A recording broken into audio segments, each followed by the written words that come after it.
Par le pouvoir du crâne ancestral. Point Break ou Bad Boys 2? Attrape le chat!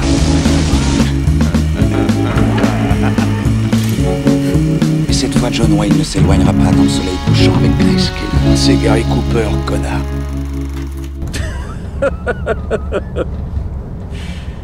Je déconne. Mesdames et messieurs, bonsoir, bonjour, bienvenue dans ce nouvel épisode de Film Emporté. Je suis Alexandre, comme d'habitude, je serai votre hôte avec Arnaud. Salut Arnaud. Salut Alex. Aujourd'hui, c'est la Saint-Valentin, la fête des amoureux, et pour cette occasion, nous allons vous parler d'un film que j'adore personnellement, que j'ai choisi, alléluia, qui sera donc Moulin Rouge réalisé par Baz Luhrmann en 2001, avec Nicole Kidman, Ewan McGregor, Richard Roxburgh, Jim Broadbent, John Leguizamo. Le film nous raconte tout simplement la romance d'un jeune écrivain anglais qui vient se frotter à la vie de bohème parisienne en s'approchant du Moulin Rouge où il va tomber amoureux d'une courtisane. Et malheureusement, cet amour va être bien évidemment compliqué, sinon le film serait un peu inintéressant. Il s'agit donc d'une comédie musicale. Et Arnaud, je te laisse nous dire ce que tu en as pensé. Tu as adoré, n'est-ce pas ? Oui, mais c'est toujours pareil, c'est des films qui sont très clivants. Et c'est un réalisateur qui est clivant. C'est-à-dire, soit tu aimes, soit tu détestes. Souvent, il n'y a pas vraiment d'entre-deux. En tout cas, moi, Roméo et Juliette, j'avais quand même un souvenir, on va dire... c'est un souvenir d'enfance, on va dire. Ce film est sorti en 2001. Moi, j'avais deux grandes sœurs, donc on le regardait de temps en temps. Et j'avais, je crois, 98 ou c'était juste après Titanic, je crois. Ou un peu, ouais, 2 ans après, quoi. Ouais, ouais. Et j'avais un souvenir un peu d'espèce de grand. Alors, outre tout l'aspect spectaculaire de la comédie musicale, tout ça, il y avait un côté aussi mélodramatique, un espèce de grand drame, une espèce de romance historique. Enfin, du coup, il y avait un truc un peu, j'avais un souvenir un peu plus dans une facture plus classique, ce qui était une monumentale erreur, hein, évidemment, parce que c'est Baz Luhrmann qui est derrière les commandes. Lui-même ancien d'ailleurs metteur en scène d'opéra, et donc tout s'explique, tout se lit. Ce film-là, c'est le troisième de sa trilogie. Je savais même pas, moi, tu vois. Alors, en bossant pour le podcast, c'était une trilogie initialement. C'est le troisième et le dernier, donc c'est le Rideau Rouge, qui compte son premier film. Donc c'était Ballroom Dancing et Roméo plus Juliette.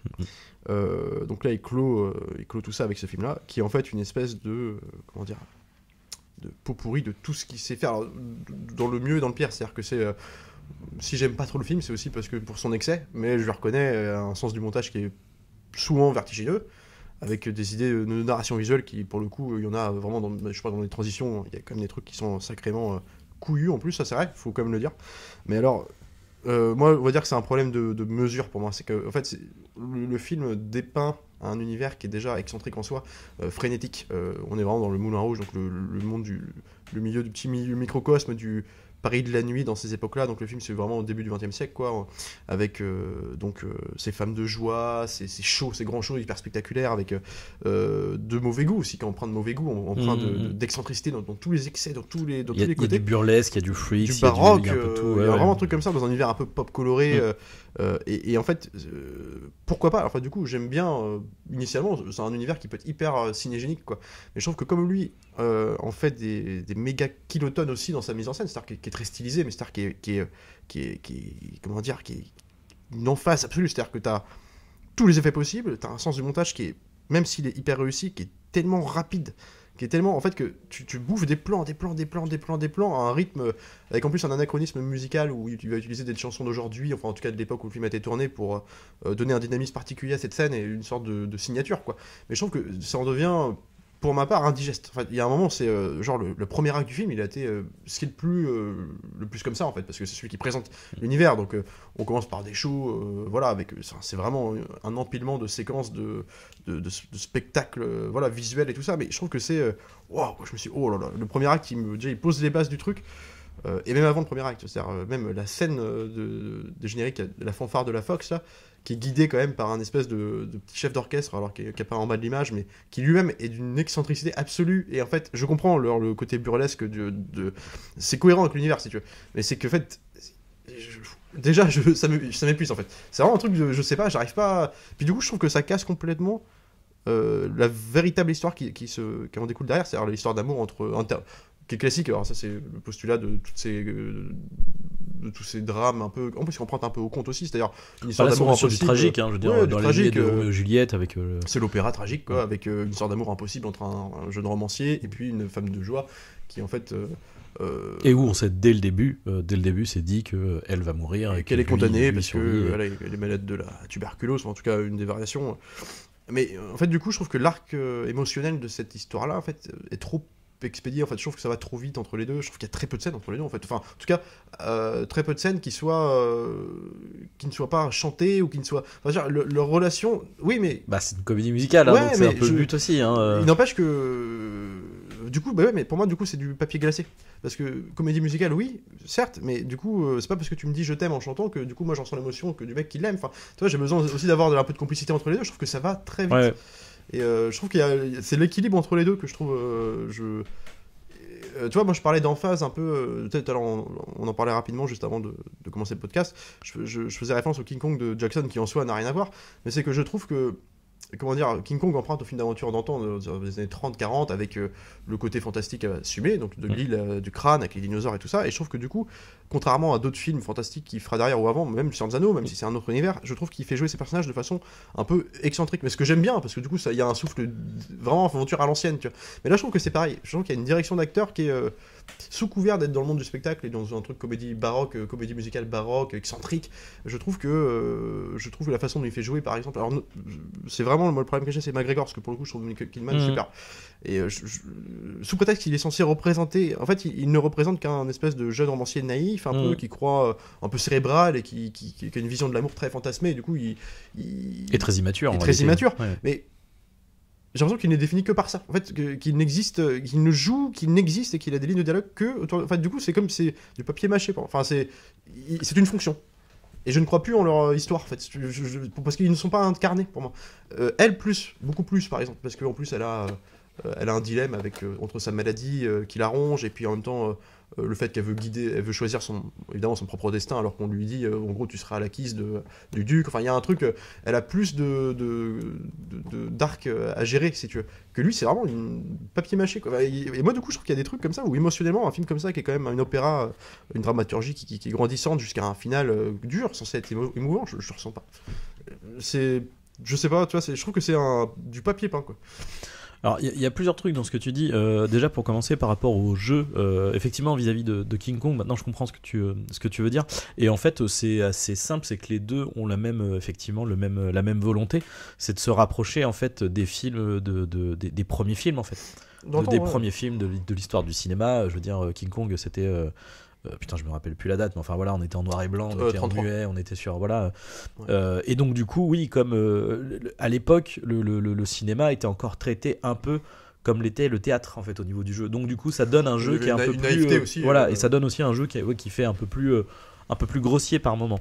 Ouais. Donc effectivement, alors après dans King Kong, c'est fait de manière plus soft parce que hormis quand il tourne véritablement un film où là effectivement on voit merde, comment elle s'appelle, Naomi Watts, tu sais, qui fait des espèces de mouvements, tu vois, genre des espèces de regards langoureux dans le vide ou vers les actes, enfin bon, qui sont improbables quoi, mais qui font partie du surjeu normal quoi en fait. Ce qui est marrant, c'est que tu vois, et dans Moulin Rouge là il y a effectivement ce même ordre d'idées avec le fait que bon, du coup le côté burlesque etc, que en fait le truc c'est que ils vivent tous en fait dans un grand show en fait.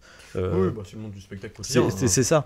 Et pour en revenir par contre à Ewan McGregor, en fait, alors moi je trouve pas que je trouve qu'il y a plus que ça. Il y a pas que ça en fait. Effectivement, le truc c'est que il est le grand naïf, c'est le voilà tout ce que tu dis etc. Mais je trouve pas que ça en fait pas une construction en fait, c'est ça sa construction. Et c'est quelqu'un en fait qui est justement qui a aucune expérience de la vie, c'est littéralement une coquille vide. Et en plus c'est construit dès le début, tu vois que le mec manifestement c'est un mec qui était très tu vois de famille relativement de bonne famille. Voilà, t'as tout un truc avec son père qui lui répète les trucs genre oui, tu vois, si tu vas là-bas, tu seras un artiste, tu firas avec une prostituée, enfin tu vois d'espèce d'éducation un peu rigoureuse, etc. Donc c'est une vraie coquille vide qui a été protégée du monde, etc. Donc lui, il arrive plein de naïveté dans ce truc-là. Et du coup, il se confronte à ça, mais c'est son évolution en fait, c'est sa construction. Et du coup, on va dire que sur le principe, effectivement, il va devenir plus intéressant à la fin, parce que c'est à la fin qu'il va être meurtri, qu'il va se confronter aux choses en fait. Mais c'est un enfant et il le joue comme un enfant, parce que c'est le cas. Par contre, je pense que ça aurait été plus intéressant. Alors je sais pas si c'est juste que, enfin là effectivement, Ewan McGregor là, il a plutôt l'air d'avoir la trentaine bien. Là, il fait genou. Hein. Bah non, en fait. Ah, tu trouves qu'il Moi, fait, je trouve justement qu'il aurait fallu que Nicole Kidman fasse beaucoup plus vieux que lui, pour qu'il y ait ce côté, je sais pas, tu vois ce que je veux dire, Oui, amour interdit plus encore. Bah, pas d'amour interdit, mais d'expérience en fait. Parce que là, le truc, c'est que lui est juste parfaitement novice, là où elle est une femme plus expérimentée, pas que de manière sexuelle, mais même en termes de sentiments, tu vois. Et c'est ça qui se joue pour moi dans le film. C'est-à-dire, ce que je veux dire, c'est que oui, mais je comprends. Enfin, c'est construit, si tu veux, parce qu'effectivement, c'est le mec qui arrive plein de naïveté et qui va s'imprégner d'un univers qui n'est pas le sien pour se confronter. Et qui est un univers faussement de l'amour, de la vérité, de tout ça, qui sont ces grands idéaux. Il quitte cette espèce de carapace d'homme un peu lisse, quoi, pour en fait être complètement concerné par à la fois son histoire d'amour et aussi par tout le show. Enfin, donc j'entends, mais ce que je veux dire, c'est que c'est dans ces lignes de dialogue, c'est même dans les, et puis comme en plus c'est paraphrasé par c'est des chansons qui sont beaucoup les dialogues, il y a beaucoup plus de chansons presque entre les deux. Et en fait je trouve que c'est comment dire. Bah en fait le truc c'est qu'on est tu vois aussi pour revenir par rapport tu dis pas assez de scènes etc entre hors chansons, c'est qu'on est plus proche de la comédie musicale Broadway, c'est-à-dire où là du coup c'est vraiment des chansons en fait, c'est vraiment que des chansons et quelque chose d'un peu plus bah voilà, par exemple il y avait West Side Story qui est sorti où là effectivement il y a une construction de film avec des dialogues, des machins, et de temps en temps c'est ponctué par des chansons. Mais là effectivement c'est pas le cas, c'est quasiment qu'un long clip de 2 heures en fait. Mais ce qui me manque par exemple, c'est comme des histoires d'amour comme ça, peu importe une comédie musicale ou autre, même si évidemment la comédie musicale a tendance à avec ces passages chantés a tendance à faut que ce soit fluide, donc ça simplifie aussi un peu les choses, mais c'est voulu dans le concept, quoi. Je veux dire, j'ai besoin de ressentir un minimum parce que en fait quand je dis il est naïf, il aime ça dulciné, mais pour moi c'est tout. Enfin, en fait ça me suffit pas, parce que je trouve qu'il a pas un truc qui le caractérise spécifiquement. Dès le début il n'évolue pas en fait, enfin, pas vraiment. Il est naïf, il est amoureux d'elle très vite, voilà. Et puis voilà. Et je veux dire, je sais pas, il y a pas un truc qui le caractérise spécifiquement à part ça. Il y a pas, tu vois ce que je veux dire, il manque un truc quoi et puis en plus il a pas vraiment de enfin je sais pas, il n'est caractérisé que par l'amour qu'il ressent pour elle. Tu vois ce que je veux dire, oui, bien sûr. Bah oui, mais parce que c'est j'ai envie de dire parce que c'est le sujet du film en fait. Donc il n'a pas dans les interactions qu'il a avec d'autres de sa troupe, j'arrive pas à distinguer son caractère en fait. Il est naïf en fait parce qu'il est amoureux, mais non, il est parce que avec les autres il est comment dire, c'est le gentil quoi. Ouais, c'est littéralement le gentil, donc je trouve que c'est le gentil talentueux, donc tout le monde est content voilà de ce qu'il fait, etc. Et il a c'est doux, je trouve lisse, enfin ah mais oui, mais c'est dans une histoire d'amour comme ça, même si c'est le principe souvent des gens naïfs en fait, enfin je veux dire tu connais des gens naïfs, enfin tu vois un personnage naïf pas lisse en fait, enfin ça me paraît ouais, mais c'est que je m'attache pas du tout à lui, enfin pour moi c'est une coquille vide, enfin je sais pas comment expliquer. Dans une histoire d'amour dramatique comme ça, j'ai besoin que les deux existent à même niveau, genre j'ai du mal à croire qu'elle puisse être amoureuse de lui. C'est pas à aucun moment dans le film je me dis une fille comme ça ça par contre c'est un truc que je peux comprendre. Pour moi c'est pas possible, enfin il y a un truc déjà où je peux pas y croire, enfin c'est trop, il n'existe pas, enfin je sais pas comment expliquer. Mais c'est justement sa naïveté qui lui le plaît. Parce que le truc c'est que elle est dans un univers en fait qui est relativement sombre en fait, qui est faussement coloré, qui est faussement donc en fait une représentation un peu constante aussi. Et voilà, et donc du coup en fait elle se retrouve face à quelqu'un et d'ailleurs c'est pour ça que j'aime beaucoup la scène de quiproquo du début, qui est pour moi parfaitement malaisante parce que je ne supporte pas ça dans les films. J'en avais parlé, je sais plus pour quel film, mais où dès qu'il y a un quiproquo ou qu'il y a un truc, moi ça me met en angoisse. Et là d'autant plus qu'il y a un vrai problème de communication où il y a une erreur, donc un quiproquo. Elle pense qu'elle va serrer le duc qui va être un financeur pour pouvoir rénover le théâtre et elle pouvoir sortir de sa condition de courtisane et devenir une actrice, etc. Et lui en fait est en mode moi je suis écrivain et je viens vendre une pièce et un spectacle à cette personne.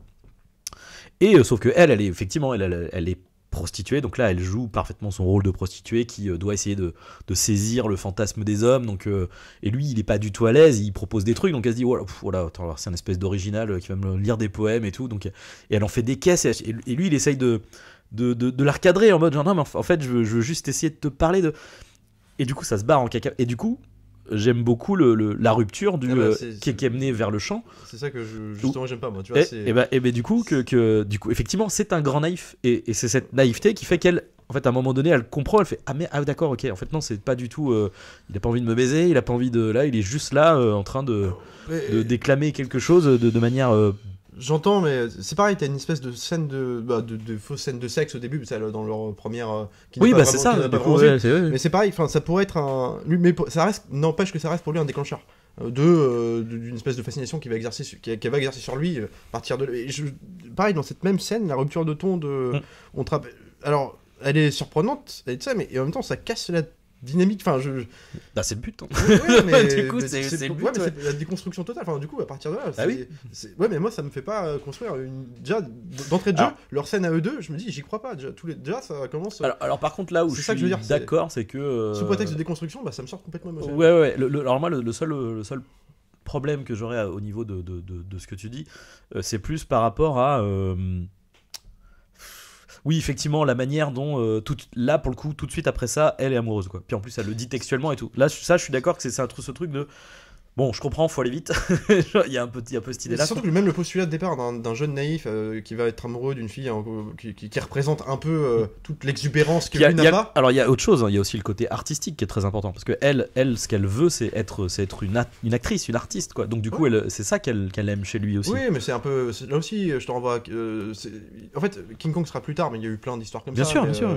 La relation qu'elle a simplement avec le même Titanic avec.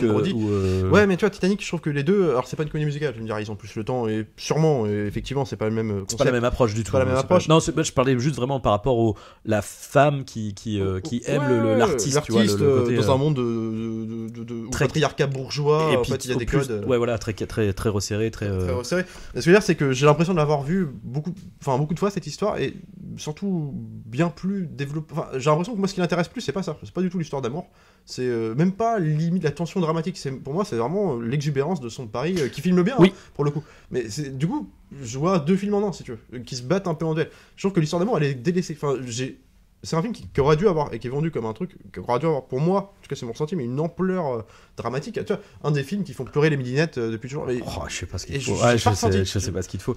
En fait, je trouve que là, justement, moi ce que je trouve terrible et ce qui me touche beaucoup, c'est justement la confrontation de ce mec qui est complètement naïf et qui va se retrouver confronté à la. Non, mais c'est pas ça, mais à la dureté en fait des événements quoi. C'est-à-dire que lui tout ce qui va être la gestion de la jalousie, enfin justement de son statut à elle quoi, qui est complètement maîtrisé par les hommes, et elle pour elle c'est une bulle d'oxygène quand ça arrive. Elle est un objet du système.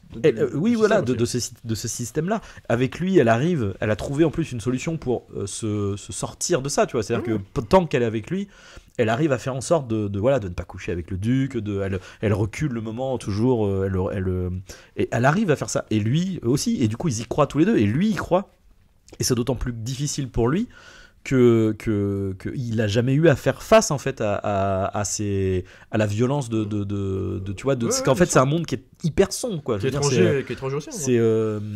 Mais c'est le côté après c'est peut-être aussi une perception, je le trouve trop faible enfin trop mais oui, mais c'est ça justement, c'est qu'il est complètement surpassé par ce qui est louable, et du coup est cohérente même dans sa construction à lui, parce que effectivement c'est le point de départ, mais c'est peut-être moi qui l'accepte pas. Enfin, en fait je ne crois jamais à leur histoire d'amour, parce que je ne crois pas qu'une fille comme ça puisse, comment lui est dépeint, en fait il y a aucun.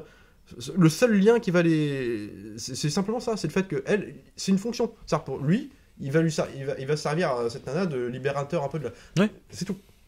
Elle est l'objet de fascination parce qu'elle est étrangère à son milieu, et il l'aime tout de suite. C'est comme si.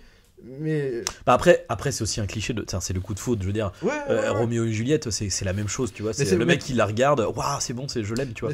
Et ça va aussi avec l'immaturité de ce qui peut faire parfois la beauté de ça hein, ouais, mais tu vois, le Roméo et Juliette, il va y avoir ça qui est le même postulat, c'est ça, une guerre de chapelle entre deux clans, et puis l'histoire d'amour impossible, donc c'est posé classique, mais même à Broadway, même celui de Robert Wise, il y a un truc aussi où ça crée des enjeux de partout, que là en fait l'enjeu c'est quoi, c'est que est-ce qu'elle va coucher avec le duc, je vais être jaloux, et puis en gros bon la maladie comme elle est placée dès le début, c'est pas un enjeu. Donc en fait je trouve que c'est des carcans qui sont en fait, je crois que pour généraliser, résumer ma pensée, je trouve que c'est en fait, ça avance sur des chemins qu'on connaît. Enfin, je suis jamais surpris en fait. Bien sûr, Dès le début, comme c'est annoncé qu'elle va mourir, on sait qu'elle va mourir, donc de toute façon, tu t'y attends.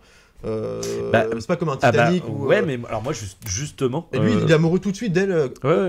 aussi à fond au début que vers la fin, limite. Donc en fait, tu te doutes qu'il y a l'histoire du duc, mais c'est l'enjeu en fait, finalement, quelque part. Bien sûr. Oui. Mais du coup, je trouve ça manque. Ils auraient pu faire plus d'enjeux par exemple là-dessus, plus de danger, plus de. Alors en même temps, tu vois, c'est très, j'allais dire, c'est très. On sait qu'il va pas. Comment c'est construit, on sait qu'il va pas être buté par exemple par les sbires là. Non, mais bien sûr, mais après c'est très contradictoire ce que tu dis parce que en fait.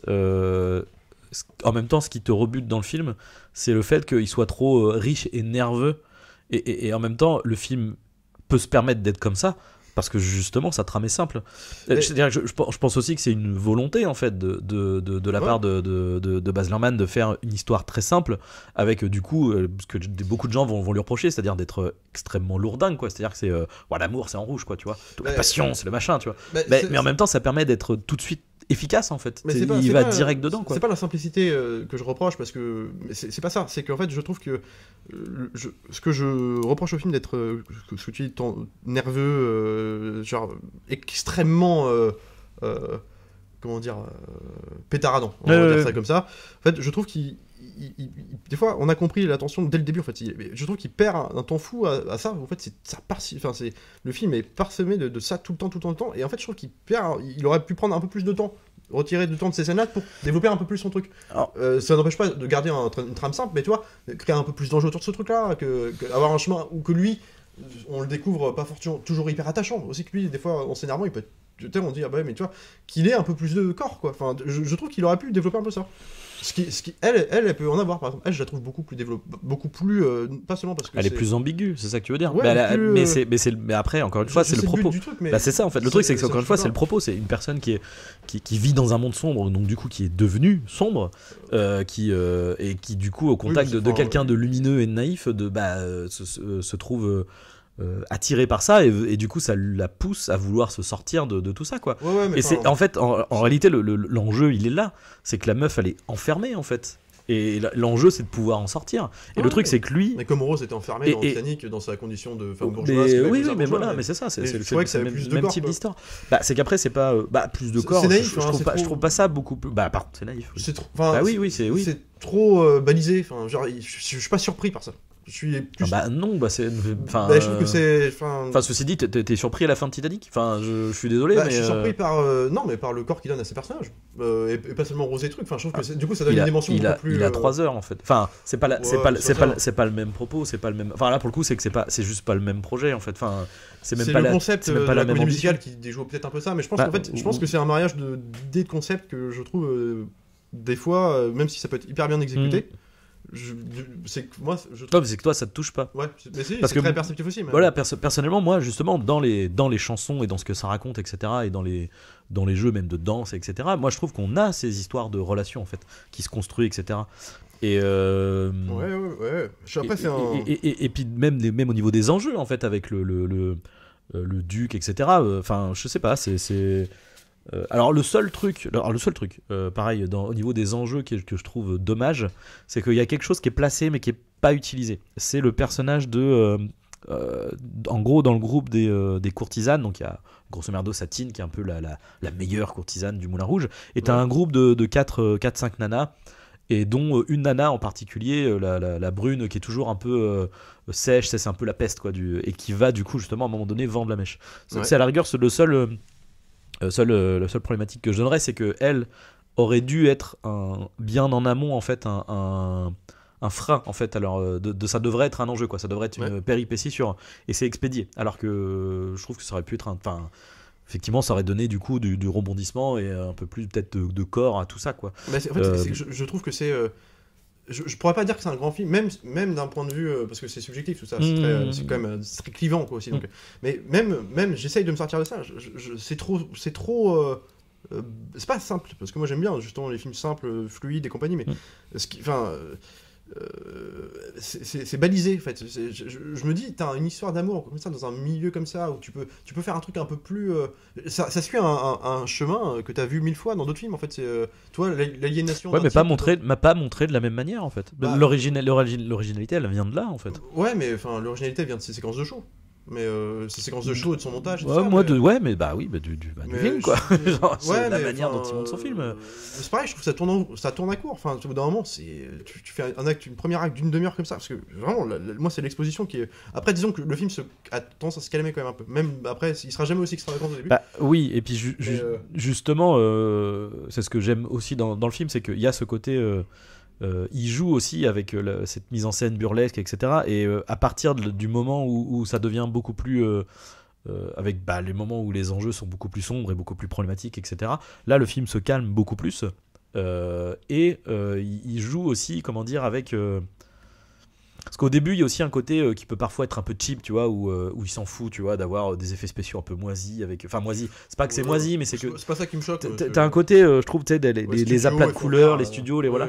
Et après, je trouve que ça se calme vachement plus pour aller sur des décors, comment dire, Pourtant, des fois, c'est des décors que t'as déjà vus, mais que t'as l'impression de redécouvrir, tu vois, où tu les vois beaucoup plus sales qu'avant, beaucoup plus de de patine un peu à tout ça. Mais moi, justement, ça, à la limite, ça me dérange pas. J'aime bien, moi, ce côté. Justement. Ça peut donner une certaine gageure pour mon film, parce que ça donne justement une patte qui est un peu bizarre. Oui, mais du coup, mais j'aime la manière dont il raconte, encore une fois, dont il raconte ça, et dont l'idée est d'aller vers. Après, c'est une tragédie, hein, donc il faut aller sur quelque chose de plus en plus sombre, quoi. C'est que là où je comprends peut-être pas, mais c'est qu'il y a un truc je comprends pas, parce que c'est un ancien metteur en scène d'opéra, donc on imaginerait qu'il est passionné de ça, mais il le filme pendant une grosse demi-heure, donc un peu à la Scorsese qui filme Wall Street. Il y a un truc on sent que c'est tellement plus que ça en devient presque une critique un peu de ce monde-là, de tous les excès, de tous les trucs comme ça. Et puis oui, mais en même temps, l'histoire d'amour entre les deux personnages se tisse sur de la représentation, même jusqu'à la fin où lui il apparaît sur scène par inadvertance, par accident. Enfin, tout est lié à la représentation, donc c'est un spectacle aussi. Surtout qu'en plus tout est lié, parce que c'est leur histoire d'amour. Enfin, c'est un film sur une histoire d'amour qui se fait en mise en abîme d'une pièce qu'ils sont en train d'écrire. Ils sont en train de monter en parallèle. Oui, c'est. Du coup, c'est pas forcément une satire, parce que du coup, il intègre dans ce spectacle-là leur histoire d'amour naïve. Oui. Dans un monde du coup qui dépeint comme un peu plus Grinch, un peu plus mais après c'est leur tentation. Moi, de ce que je pense et de ce que je ressens du film, c'est il dépeint aussi, c'est ce qu'il lui trouve beau dans cette naïveté en fait aussi. Non, mais c'est ça. Mais c'est pour ça que je comprends pas. C'est pour ça que je comprends pas la dimension à montrer des fois des espèces d'accumulation de fautes de goût. Pas pour lui directement, mais des fois dans les salles de costumes, dans la façon dans les interactions pendant le show. Tu sais, il y a des trucs un peu des fois de mauvais goût, qui sont assumés. C'est-à-dire, je vois pas le. Je sais pas comment dire, même dans la façon de représenter, par exemple, ça c'est des gimmicks visuels, mais c'est pareil. Là encore. Ça, il aurait pu s'en passer, par exemple, tu vois, quand ils prennent de la drogue au début, là. Ouais, c'est de l'absinthe, c'est pas de l'absinthe, on s'entend, oui, du coup, qui passe de s'aliène assez vite, ça, et en fait, l'espèce de représentation où t'as une espèce de Kylie Minogue en feuille verte, là, qui passe.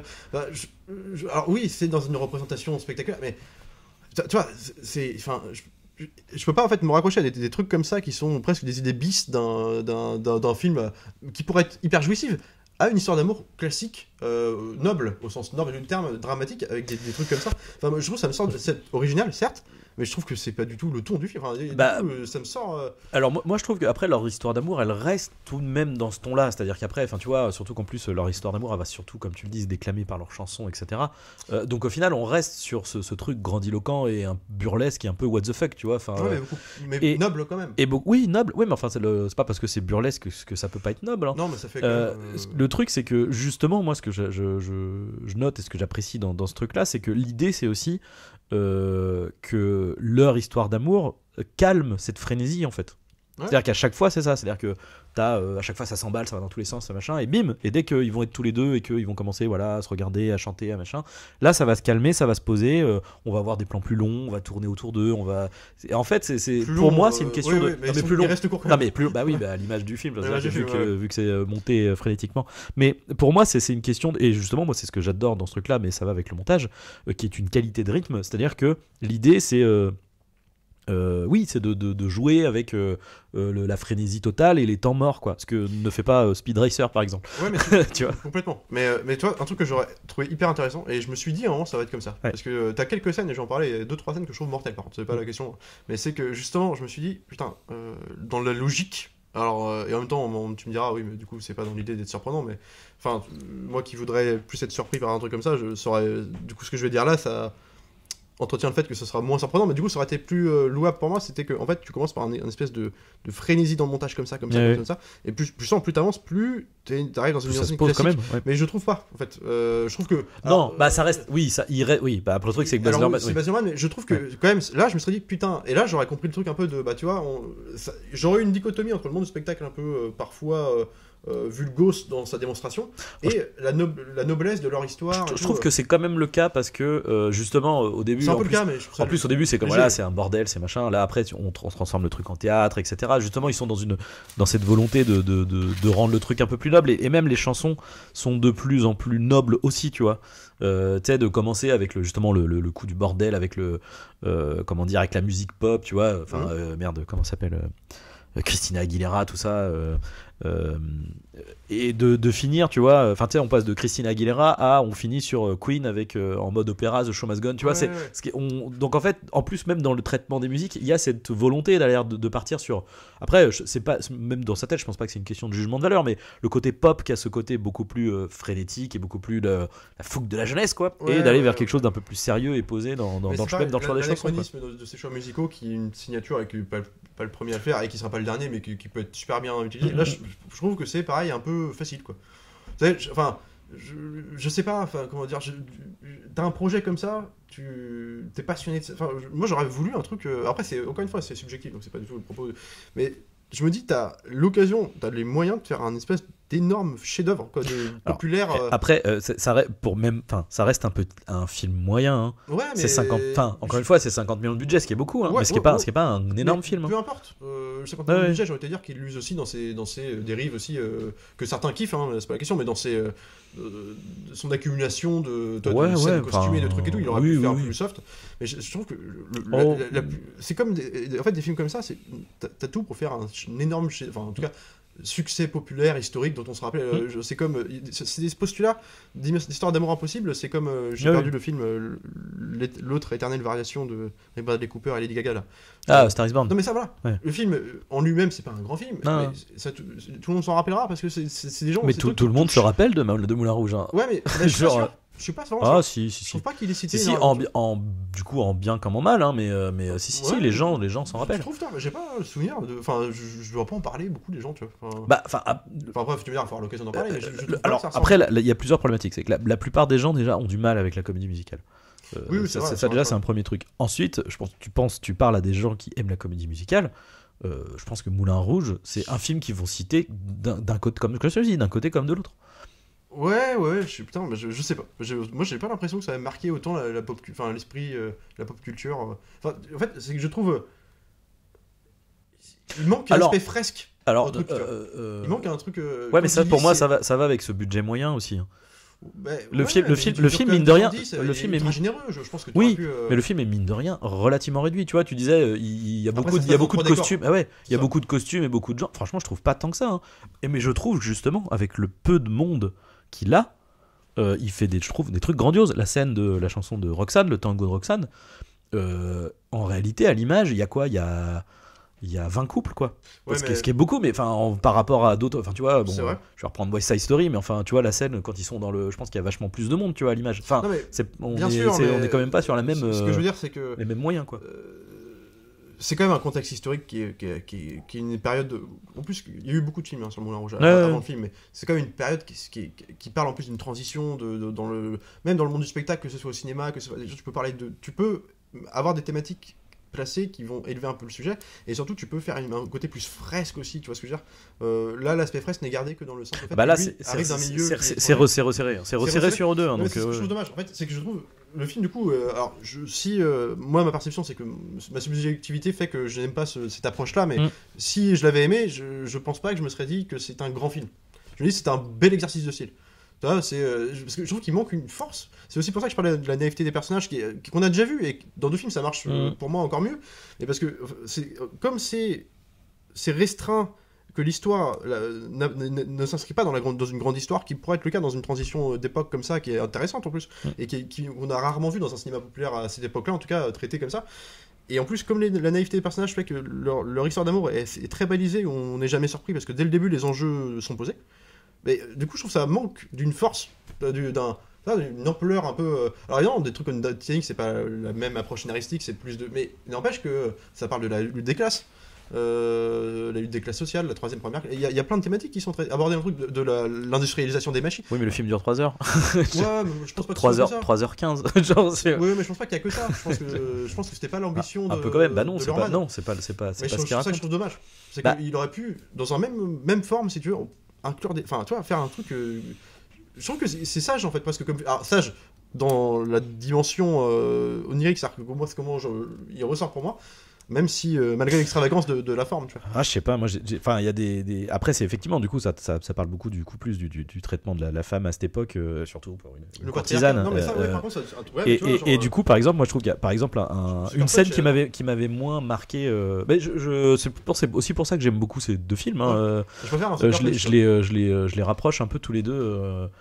en termes de ton, même parfois. Et du coup... oui, la scène Madonna Like a Virgin, qui est la première fois, tu vois, que c'est une scène rigolote, tu vois, parce que en plus le mec joue, les deux chantent pas hyper bien et tout. C'est pas la pire. Mais en réalité, cette scène, elle est horrible, quoi. Parce que je sais pas si tu te rends compte, mais déjà c'est Madonna qui chante Like a Virgin, tu vois, c'est un truc. Enfin, tu vois, il y a un côté. Je sais pas comment dire, c'est une femme qui parle d'elle, de ce qu'elle ressent, d'une relation, etc. Là, c'est 2 mecs qui parle d'une nana. L'un c'est sa chose qui vend, l'autre c'est la meuf qu'il aimerait bien se taper, comme une vierge, elle s'en fait. Enfin, la scène est horrible, quoi. Et là t'as juste t'as les 2 frères Weinstein, enfin, je sais pas si l'autre était comme son frère, mais enfin t'as les Weinstein en train quand même, la petite Nicole, elle est mignonne, quoi. Enfin, et la scène en fait elle est horrible, quoi. Et en plus elle est intéressante, elle est hyper bien faite dans le sens où tu vois t'as ce truc là, et en plus t'en oublies parfois ce truc là parce que t'as une petite légèreté, et là on te remet un petit coup de gravité avec une pause justement dans la mise en scène où bim, on est c'est le moment où ils sont sur l'espèce de lit en rond là avec les mecs qui sont autour, et puis là t'as une pause dans la mise en scène où tout devient ralenti, et du coup tu commences à avoir les parallèles avec elle qui est en train de morfler parce qu'en fait à ce moment là elle est en crise de tuberculose, et du coup enfin tu vois, et moi c'est ça aussi qui fait que ce film me marque beaucoup, et ça porte beaucoup les enjeux, et je sais pas, c'est une belle manière de le faire. Bien fait. Mais c'est pour ça que le tour de force pour moi du film, il est dans toute la deuxième partie du film en fait, où le tango de Roxane, encore une fois, juste après le tango de Roxane, où là du coup on a à peu près peut-être une des seules scènes vraiment dialoguées, posées, où il n'y a pas de chanson, etc., où justement elle vient de tentative de viol du duc. Et où du coup elle va retrouver Christian, et ils se disent non mais c'est bon, on va arrêter tout ça, on s'en fout, on est tous les deux, on se casse, quoi, on part d'ici.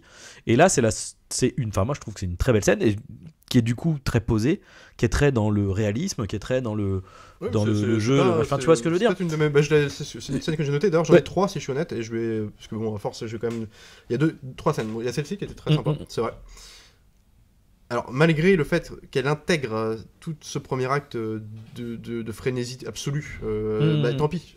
Scénaristiquement, je trouve que là, ça marche, et l'intégration, la première scène, l'exposition de Nicole Kidman. J'aime bien beaucoup comme ça, parce qu'au début on entend vaguement parler d'elle comme étant Alain Sornon dans le film, je sais plus, diamant noir là. C'est le satine, c'est le diamant étincelant. Le diamant étincelant, on en parle un peu comme déjà elle est comment dire, il y a une espèce de célébration d'une personne qu'on ne voit pas, il y a une espèce d'iconisation du personnage, à la fois fantasmagorique et tragique. Et tout de suite, ce que j'aime bien, c'est qu'ils font la scène où elle est là sur la balançoire et tout ça, à noter qu'elle s'est foulée la cheville sur cette scène-là, qu'ils ont arrêté le tournage de 2 semaines quand même. Donc ça, c'est mais en répétition. Et du coup, la scène est visuellement dans ce qu'elle raconte, elle qui surprend un peu toute l'assemblée, dans cette naïveté de, elle est pas à sa place, tu vois, et ça marche. En même temps, encore une fois, malsénité du truc de, en fait, ça reste un bordel et tous les mecs sont en chien sur, c'est ça. Non mais ça, avec tous les corps d'hommes qui la regardent avec désir en dessous, elle qui est dans cette position de visage effarouché, alors ce qui est pas le cas, mais symboliquement sur la balançoire. Et donc déjà, elle est filmée comme un vrai spectacle, là, c'est cohérent. Et en plus, dans cette même scène, il te l'a fait tomber parce qu'elle a déjà une première crise et là, déjà, t'as le truc tragique qui est posé. Là, la rupture de ton, elle marche de ouf. Et là, je trouve que la façon de la présenter. Mais du coup, c'est pour ça que McGregor. Et là, t'as des scènes avec elle qui sont incroyables. Et du coup, l'autre, je trouve complètement. Même si c'est dans la volonté d'être de ce personnage-là, oui. Et c'est cohérent, d'ailleurs. Mais surtout c'est juste que c'est pas du tout le niveau, quoi. Faut aussi. C'est beaucoup. En fait. Il y a aussi un côté, mais ceci dit, je veux dire comme Sucker Punch. On a l'impression que Ewan McGregor est le personnage principal, mais en réalité, c'est beaucoup plus Nicole Kidman. En fait. Ouais, mais je pense que dans ce qu'il représente lui, le romancier, narrateur quand même quelque part, c'était à lui d'être le personnage aussi, enfin en tout cas avoir une consistance qui soit au moins égale à celle de l'autre, parce que l'autre c'est vraiment les filmer comme l'ange déchu du film, tu vois. Moi, je trouve que c'est justement le fait que lui, justement, je trouve que ça permet de pas prendre trop de place vis-à-vis d'elle, au contraire. Ça peut être une... Enfin, moi, je le vois comme ça. Ouais, peut-être, mais voilà, après, t'as aussi la scène que j'aime bien, alors, beaucoup pour le coup, même si là pour le coup elle est très empreinte c'est exactement la scène des balcons dans West Side Story, déjà le vieux, mais j'aime beaucoup la scène sur les toits de Paris, où leurs chansons tous les deux. Ouais. Là, je trouve que déjà la photographie elle est incroyable. Elle est incroyable à ce moment-là, parce que là t'as plein de moments où elle est incroyable. Non, mais la photographie, de manière générale, elle est super, hein, c'est pas la question. Notamment là. Où il joue du bleu criard de nuit, avec, comme tu disais tout à l'heure, là pour le coup le mélange studio en dur là, avec la maquette un peu grande, et puis la lune improbable derrière Mais je trouve, ça donne un truc très particulier au film, et là une espèce de parenthèse dans le film qui est complètement, tu vois pas, là pour le coup t'as l'impression de pas voir ça visuellement ailleurs, et en même temps c'est pas ce qui est logique du coup, encore une fois tu vois, ça correspond à la scène où il tombe amoureux, enfin où elle tombe amoureux, donc du coup ça rend aussi, enfin, mais elle est belle, ça rend légitime, ça rend cohérent le truc, quoi. Mais elle est balisée. Ce que j'ai dit tout à l'heure, c'est t'as West Side Story qui est passé avant, quoi. Et t'as eu d'autres films, d'ailleurs. Oui, mais elle est belle. Elle est plastiquement, elle est super belle. Ouais. Et d'ailleurs, je l'ai marqué parce qu'il faut quand même dire, le film a été nommé à 6 Oscars. Il y en a eu 2. Il a eu la meilleure costume. Donc ça complètement, hein, pas. De toute façon, ça c'est clair. En plus, il y en a des foisons variées. Et puis t'as eu l'Oscar de la direction artistique. Et là c'est pareil, même si moi c'est le montage, la forme, les c'est décors mérité, quand même, c'est mérité. Ouais. Ça c'est mérité. Et t'as quand même une générosité. Même la scénographie, enfin je trouve propre quand même. Non, puis après moi je me connais pas assez, mais ne serait-ce qu'en chorégraphie d'acteurs sur des scènes de gens, j'imagine le boulot. C'est quand même un film, tu vois le truc, tu te dis ça a bossé comme pas possible, quoi. Et t'as surtout une générosité dans les mêmes, parce que t'as quand même un film, c'est quand même un film qui a aussi un truc qui est malin, c'est que comme ça se passe sur en fait 3-4 décors, enfin, c'est très, très restreint dans un quartier de Paris là. T'as jamais l'impression que t'es au même endroit. C'est vraiment resserré au Moulin Rouge en fait. Enfin, mais t'as jamais l'impression que t'es au même endroit. C'est quand même une tour de force, ça. C'est quand même que t'as l'impression d'un truc plus vaste que ce que ça raconte. Donc au moins visuellement c'est cool. C'est ça que j'aime beaucoup, c'est qu'effectivement tu vois parfois t'as l'impression qu'ils sont que 15 à l'image, mais il arrive quand même à faire de prendre de l'ampleur, de la largeur sur le décor et sur les gens qui sont autour d'eux, etc. Je pense notamment à la scène de fin, tu vois, où pareil qui est hyper intéressante aussi vis-à-vis de, encore une fois, comme tu disais, ça parle du monde du spectacle, etc., où ils sont mis en scène tout le temps jusqu'à la fin, où donc voilà, il se passe tout le truc, ils finissent par être ensemble, à gagner contre le duc, etc. Sauf que elle est en train de mourir, et t'as ce truc de t'es resserré sur eux. Tu vois, t'as que des plans rapprochés, donc c'est leur moment, c'est leur scène à eux. Ouais, mais sauf que non, en fait. Après, t'as des plans larges, et là, t'as les autres qui sont tous en train de les regarder, tu vois. Les spectateurs. Et du coup, t'as toujours cette mise en abîme, en fait, de la relation du spectateur, en fait, du spectateur avec la fiction, mais aussi quelque part du voyeurisme aussi, tu vois, de la vraie vie, et que voilà, et enfin. Mais c'est justement ça là où je comprends pas trop l'intention, parce que je comprends la dichotomie, enfin ce qu'il essaye de représenter à travers ça, le symbolisme, tout ça, mais en même temps, comme il semble un peu dépeindre une espèce de satire aussi, un peu quelque part de ce monde du spectacle grandiloquent, et parfois dans ses outrances, que intégrer cette histoire d'amour qui se veut naïve à l'écriture, et du coup noble dans les sentiments, entre guillemets, et d'en faire toujours, et de la conclure dans un truc de spectacle comme ça, de représentation, c'est comme dire en fait au spectateur, l'histoire d'amour toute histoire d'amour n'est que représentation, n'est que fictive, et intègre aussi ce monde un peu, tout ce que vous avez vu là, c'était un show du Moulin Rouge. Toi, il y a quand même un truc aussi un peu comme ça, quoi. On sort de la naïveté d'une histoire d'amour noble pour l'intégrer, en fait tout ça ce n'était qu'un... Alors, c'est plus aussi l'idée de dire que derrière toute... Enfin... Mais après, c'est très simple en réalité. C'est une question de justement, c'est l'humain au milieu du. Le film aussi. Donc. Mais oui, non, mais c'est l'humain et les expériences humaines au milieu de de fiction, du monde du spectacle, etc. Du derrière le rideau, tu vois. Surtout que là aussi, encore une fois, t'as quand même ce mélange parce qu'on parle quand même à la base avant même que ça devienne un théâtre, etc. Enfin, c'est un bordel, quoi. Oui, mais en même temps, les prostituées, elles jouent. Ouais. Mais après, c'était des milieux qui étaient, tu vois, comme le père de Christian lui dit, genre, mais non, on fait pas ça. Enfin, tu vois, être artiste, c'est pas être bien vu. C'est être artiste, c'est tout comme être à la rue, être comme les prostituées. C'était ce même niveau social, en fait. Après, oui, je comprends. Donc ça dépeint tout ça, quoi. Je rajouterais juste, moi, c'est peut-être. Bon, vas-y, il y a un truc aussi dans le film qui est. Dans sa naïveté, en tout cas iconographique, ça vraiment dans l'imagerie, parce que ça reste simple, très simple. Ouais. Il y a quand même 2-3 trucs aussi, et là c'est dans l'idée un peu de la fée verte au début, qui moi je trouve ça un peu balourd, parce que déjà le film, comme c'est un film qui est visuellement et qui joue sur aussi des couleurs pour faire passer son message, la scène de fin où elle meurt avec les couleurs bleues, il joue beaucoup aussi sur la lumière pour faire passer ces trucs.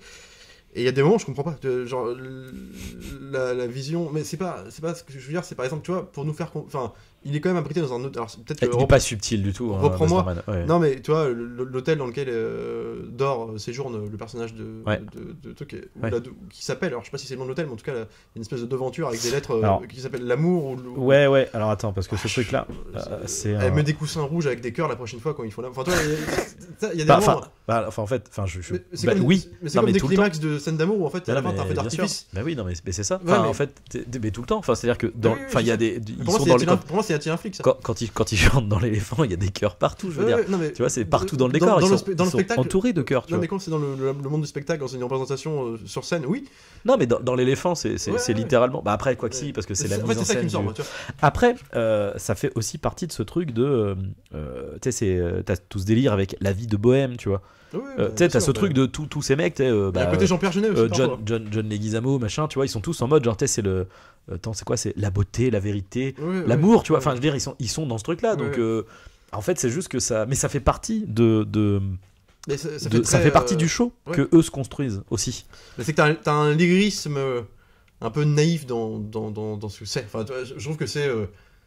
Comment dire, ça fait préfabriqué. Enfin, tu vois ce que je veux dire, le coup de l'amour sur le bâtiment, en plus il est filmé tout le temps. Donc ça, oui, on a compris. Alors après, faut aussi. Ça fait très vision d'enfant d'une opéra. Enfin, tu vois ce que je veux dire, ça fait. Oui, et puis après, il y a aussi un côté cliché qui vient, enfin, c'est même très certainement du comment dire, le romantisme de Paris, tu vois. C'est la ville de l'amour étrangère, c'est ça. Paris je pense que ça va un peu plus de ce côté-là. D'où la naïveté du truc aussi. Ouais, bien sûr. Après, mais en même temps, moi, c'est une image. En fait, qui te parle. Oui, c'est une imagerie qui me parle. Et en fait, après, c'est une imagerie qui te ment pas, en fait. Enfin, en fait, le film ne te vend pas d'avoir une réflexion profonde sur l'amour. C'est juste de te montrer la beauté d'un instant, d'un moment qui, quand bien même est tragique, le temps que ça a duré. C'est, tu vois, c'est ça le truc. Et ce qui va aussi dans la frénésie, tu vois, et parce que littéralement, elle n'a pas le temps. Du coup, tu vois. Elle a pas le temps, ouais. Mais il y a des fois des dialogues aussi qui, moi, ça me fait marrer. C'est pareil, mais là, c'est pas du critique parce que c'est vraiment. Moi, ça me fait sourire parce qu'il y a des trucs dans des chansons où ça y est, leur histoire d'amour elle commence à se consolider, en tout cas elle est là, et puis je sais plus c'est quelle chanson, c'est Soyons amants, puis Soyons amants. Oui, Should Be Lover, ouais. Non, ne résiste pas, il a commencé à l'apprendre. Bon, ça fait vrai. Oui, il insiste, oui. Mais le naïf n'est plus si naïf à ce moment-là, quoi. Mais bon. Ouais, enfin non, après c'est une chanson qui existe déjà, hein, c'est bien sûr. Mais oui, non, mais bien sûr. C'est pas un truc, c'est pas un message qu'on envoie le film, tu vois. non, surtout que je trouve que globalement sur la enfin, c'est quand même plus elle qui maîtrise et qui gère la relation en fait qu'ils ont tous les deux. En fait. C'est ce que je dis, oui. C'est elle qui décide en fait. Elle a les couilles pour vis-à-vis de lui. Elle a les couilles de lui aussi. Enfin, du coup, je trouve que c'est ça le problème que j'ai avec lui, c'est que du coup, j'ai l'impression de voir une serpillière et un exemple de. Mais non, mais c'est vrai. Ouais, mais non, mais pourquoi on n'aime pas les gens gentils, enfin les gens trop qui nous inspirent, parce que ils n'ont rien d'autre à offrir que leur gentillesse en fait. Et dans le film c'est ça pour moi, c'est je vois pas. Oui, ils mais pas vraiment contre, encore une fois, c'est peut-être pour toi, mais le truc c'est que là on parle d'une personne qui entre guillemets vit, enfin dans le cas de Nicole Kidman, qui vit juste une vie horriblement sombre. Non mais j'entends bien. Donc en fait une personne gentille pour elle. C'est encore une fois, c'est inespéré quand en il fait. vient sur scène, parce qu'on lui dit en gros qu'il va épouser. Oui. La façon dont il vient sur scène, c'est qu'il va se prendre les costumes de quelqu'un. Mais à aucun moment il force le barrage pour y aller lui-même, tu vois, à poser. Il y a ce que j'attends moi d'un héros de cinéma qui veut séduire une de ciné qui est prisée par tout le monde. Il débarque sur scène comme ça, il assume son truc. Oui, mais là c'est pas. Bah on est sur. Oui, mais là on est dans le. Enfin, là ça fait un peu le petit lâche quoi. Bah c'est le héros romantique. Bah non, lâche pourquoi lâche. Au contraire, il y va. Enfin en fait. Il aura une fausse moustache. Quoi, je comprends pas. Non, tu vois que j'ai une fausse moustache. Salut. Pourquoi veux-tu qu'il Je comprends pas. Non, parce que c'est les mecs qui assument quand même d'aller sur scène pour la tournée, mais en passant, tu sais, genre on essaye d'éviter le plus de personnes. En même temps, enfin, mais en même temps, surtout que dans la situation, enfin, évidemment, le mec, enfin, il s'est déjà fait virer une première fois du truc. Non, donc, du coup, il aurait pu venir en tutu. Non, mais pour se cacher des autres. Oui, ou il aurait pu venir avec une ceinture de grenade, et puis, mais bon, ça aurait peut-être pas trop été dans le ton du film, tu vois, genre. Après c'est juste que mais après c'est oui, t'aimes pas ce genre de héros, mais bon c'est pas. Non, mais après c'est vraiment c'est subjectif. Après c'est un héros romantique quoi. Enfin c'est. Oui non mais c'est sûr. Non mais je comprends parce que en fait comme je disais comme j'aime en fait je pense que j'aime Snyder et Baz Luhrmann pour les mêmes raisons en fait et pour les deux raisons il y a cette histoire de naïveté en fait mais en même temps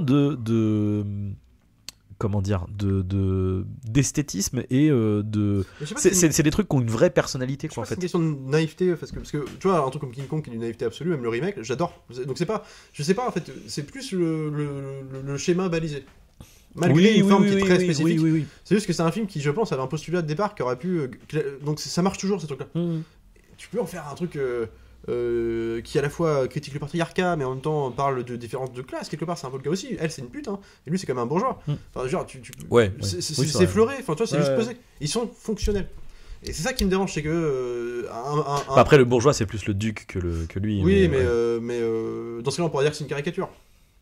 C'est le bourgeois méchant qui veut forcément se taper. Ah oui bien sûr. Mais c'est tout. Tu vois même enfin ce que je veux dire c'est que du coup ça en fait un quelque part, elle est super exercice aussi parce que dans le montage il y a plein de trucs de ouf. Mais pour moi, ça ne reste que ça. Ça reste que ça voilà, ça reste là quoi. C'est pas alors que putain, une histoire d'amour avec une meuf qui meurt à la fin.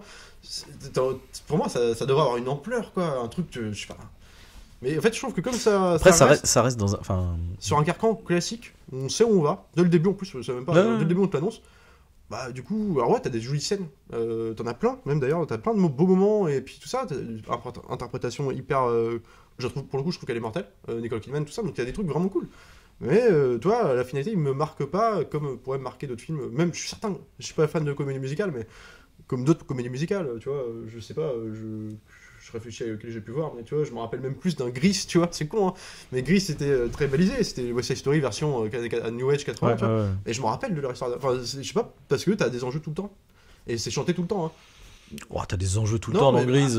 Minimaux, si on parle pas de la mort. Enfin, je suis désolé, mais c'est Beverly Hills leur truc, tu vois. Enfin, je veux dire, on est sur un truc ultra gentillet, quoi. Ouais, mais moi, ce que justement, je trouve, existent les personnes. Ce que je préfère de la profondeur de Moulin Rouge, c'est que même il y a une, comment on appelle ça, il y a une ambiguïté chez beaucoup de personnages, hormis les personnages principaux. Il y a une ambiguïté présente dans les autres personnages. Le Ziegler là, c'est un peu, enfin bon, il sert aussi. Oui, c'est vrai, Ziegler pour le coup. Il a quand même t'as ce truc de. Il passe un peu pour un gentil et tout. Tu fais non, mais en fait, c'est un macro quoi. Il y a des scènes, enfin, genre celle où il révèle qu'elle est malade. T'as ce truc d'emprise absolue quoi. Tu vas te barrer, ouais. Non, mais tu vas mourir en fait. Ouais, c'est vrai, t'as raison. T'as des trucs comme ça qui sont. Et je trouve qu'ils donnent justement. Tu dis que ça manque d'ampleur et de. Mais enfin, je trouve que ça donne une gravité à ce truc. Enfin. Ouais, au mais moment où elle va c'est- se libérer. Ce Enfin, je personnage, sais pas. ce personnage, c'est vrai, mais il n'y a pas que ça d'ailleurs. Donc j'y pense, il y a un truc qui est malin avec ce personnage, c'est qu'ils ont de l'avoir fait jouer par cet acteur-là, qui est habitué à faire des rôles de gentillet absolu. Ouais. Bah, il est une bouille de gentil, quoi, Ouais, mais dans c'est- Harry Potter 6, là.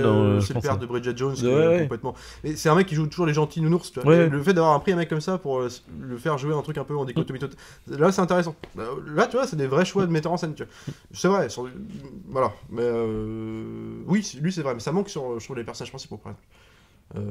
Tu vois, à la fin, ce qui me gêne aussi, c'est quand Nicole Kidman est obligée de lui dire, en gros, lui faire croire qu'elle ne l'aime pas pour ne pas lui faire du mal et le protéger d'une mort certaine. Mais j'aurais aimé que dans le film, elle lui dise ça, parce qu'elle le pense vraiment au bout d'un moment, mais qu'elle revienne dessus. Mais là, c'est vraiment, comment dire... Bah oui, Non, parce qu'elle le pense pas. Après, on est sur une histoire d'amour, donc en fait, on a. Qui s'engueule aussi, de temps en temps, tu sais, qu'à un moment... Tout Ouais, quand même, enfin, quand il lui renvoie. Enfin, elle est hyper dure, la scène, quand il lui balance la thune. J'ai payé ma putain, quoi. Enfin, je sais pas, l'image est hyper violente, quoi. Enfin, mais c'est balayé parce que. Oui, non, mais après, bien sûr, mais enfin. Il manque dans tout. D'une scène où en fait les deux, il y a une espèce de je sais pas, de truc qui se passe entre les deux qui fait qu'ils vont être séparés pendant un moment. Et c'est ça qui va créer la tension aussi entre. Je sais pas. Alors, c'est ce qui se passe à ce moment-là, quand même. Enfin, après, le truc, c'est qu'elle le fait contraint et forcé. Bah. Ouais, je sais pas. Et cette scène-là, en plus, elle le dit par obligation, parce qu'on lui a dit de dire ça, mais tu vois, elle le joue, de toute façon, on voit bien qu'elle ne pense pas une seconde. Enfin, alors lui, il réagit. Parce bien que sûr. Mais du coup, c'est pas un enjeu, parce que toi, spectateur, tu sais que tu vois bien, c'est pas un truc où comme t'es quand même, t'es aussi du point de vue du narrateur, malgré tout, hein, c'est quand même si tu le vois moins, c'est comme lui, avec lui qui commence le film et lui avec lui qui se termine le film. Du coup, de ses yeux, moi j'aurais envie de voir, putain, tu tombes amoureux d'une fille comme ça, parce que le but d'un film comme ça, c'est de te faire tomber amoureux d'elle, et ça marche sur elle. Mais du coup, avoir des trucs qui soient durs avec elle, d'un coup tu te dis putain, j'ai envie de la récupérer. En fait, lui, il est jaloux, mais tu sais que, comme en plus il fait un montage pareil où tu sais ce qui se passe avec elle et le duc, entre guillemets. Tu sais qu'elle le baisse pas, enfin, qu'elle se fait pas. Bah, en fait, tu es au courant de tout le temps, donc t'es en avance sur. Du coup, tu n'as aucun enjeu en tant que spectateur. Tu sais qu'elle va pas le tromper vraiment. Lui s'inquiète pour rien. Moi, j'aurais préféré par exemple que lui s'inquiète, on reste avec lui, puis qu'on sache pas ce qui se passe, tu vois. Ou il y a un truc de tension un peu qui génère de. Après, dans la tragédie, le principe justement, c'est que toi, en tant que spectateur, tu es tout. En fait, justement, ça c'est le propre de la tragédie. Qu'en tant que spectateur, t'as toutes les cartes en main et que tu vois justement le bout de la tragédie. En fait, c'est aussi le principe. C'est peut-être pour ça que. C'est aussi le principe d'avoir comment dire, c'est la qu'on appelle ça. J'ai oublié le nom. Merde, enfin tu vois, la destinée, enfin je sais pas le nom, mais oui, la destinée tragique, quoi. C'est la mort inéluctable. Et du coup, moi au contraire, moi je trouve que justement, pourtant on passe notre temps à nous rappeler qu'elle a la tuberculose. Pourtant à la fin, quand ça arrive, t'as ce truc de ah merde, bah c'est même pas forcément que tu l'as oublié, mais c'est que tu te dis, il y a quand même encore un peu, tu vois, c'est bon, au moins ils vont pouvoir, tu vois, non, vous allez pas pouvoir. Donc en fait, et justement, dans ce truc de ça va vite, encore une fois, elle a pas le temps. Elle va mourir, quoi. Mais tu vois, la tuberculose, j'aurais trouvé ça beaucoup plus fort émotionnellement qu'elle l'est que la moitié du film, par exemple. Ou peut-être que c'est un truc qui. Parce que le fait de le savoir dès le début, tu sais qu'elle va mourir de toute façon. Donc bon, c'est une tragédie de père. Donc tu le sais. Moi j'aurais préféré que ça. Peut-être que leur histoire d'amour prend forme, où toi-même tu ressentes l'amour pour elle, un peu comme dans Avatar, tu vois. C'est comme si tu me disais dans Avatar, mettons, tu vois, Avatar, Neytiri, elle a un cancer Navi. Non, elle va mourir. Mais le sida des navis. À la fin, Avatar 1, Avatar, c'est pas tout le même truc. Pas du tout. Parce que c'est quand même la force aussi d'Ingarand, c'est de te faire croire leur histoire d'amour vraiment. Tu vois. À la fin, elle meurt. T'imagines la force émotionnelle du truc, quoi. Titanic, quand il meurt dans Jack, quand il meurt dans Titanic, t'es à la fois pas surpris parce que tu te doutes que ça pouvait arriver, mais t'as envie de croire que ça va quand même, ils vont réussir, tu vois. Moi, à la fin, je pense pas que ça touche des milliards autant de gens. Je pense pas que ce soit le Titanic, l'histoire du Titanic. Je pense que c'est comment on arrive à te faire ressentir ça pour les. Quand je dis épique, c'est parce que je trouve que c'est aussi dans la relation des personnages et dans le dénouement des personnages. Et là, il y a de l'épique dans la forme. Mais je trouve que, émotionnellement parlant, c'est trop balisé, léger, sans surprise. En fait, c'est ça que et que parfois, le grand jeu de Nicole Kidman sauve un peu le truc en disant bah, ça donne lieu à des belles prestations. Ouais. Mais que c'est un peu du vin, quoi. C'est comme ça que je le vois. Oui, mais encore une fois, c'est le propos, quoi. Ouais, mais c'est ce qui fait. Mais c'est ce qui fait. En fait, justement, c'est ce qui fait la beauté de ça. C'est une belle vitrine, mais qui me. Mais non, mais justement, c'est ce qui fait la beauté de ce truc-là. Encore une fois, c'est le. Oui, c'est vain. C'est-à-dire que à la fin, elle va mourir. Enfin, à la fin, ça se termine. Ce qui t'a séduit, toi, c'est la naïveté assumée de l'ensemble. Bien sûr, oui, c'est ça qui va peut-être parce que c'est pas une. Pour moi, c'est pas une. Oui, c'est parce que c'est voulu, quoi. C'est pas subi comme truc, quoi. Ouais, c'est honnête. C'est ça. Oui, non, mais ça, après, je comprends. C'est pour ça que c'est une perception. De toute façon, c'est mais c'est une question de subjectivité. Après, je suis peut-être je suis minoritaire parce que t'as plus de gens. Comme tu vois, on a vu les moyennes et tout. Enfin, beaucoup de gens. Minoritaire, je sais pas, parce qu'il mais... y a beaucoup de gens qui trouvent que c'est ultra kitsch, enfin de gnangnan au possible, enfin.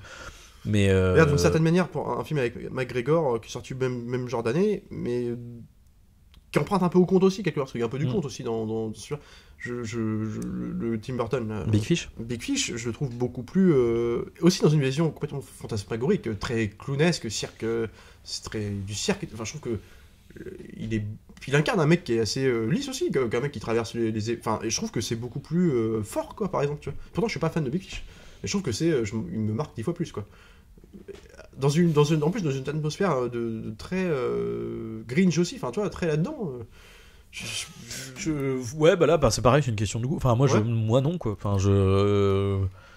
Enfin, après, c'est pareil, c'est pas du tout le même propos, c'est pas du tout le même genre de film, en fait. C'est pas parce qu'il y a un côté un peu freaks que... même dans la naïveté de l'histoire d'amour, enfin, je me rappelle de plans où il y a la fenêtre... Mais il y a pas vraiment... Enfin, en fait, il y a pas vraiment... Enfin, oui, il y a une histoire d'amour, mais elle est vraiment beaucoup plus diluée. C'est bien plus un truc d'aventure. Mais c'est ça, c'est beaucoup plus un truc d'aventure, et puis, tu sais, c'est un peu... merde, How I Met Your Mother, tu vois, c'est... Ah oui, en fait, c'est vrai, oui, à la fin, faut que je sorte quand même avec ta mère, parce que sinon, tu n'existes pas, quoi.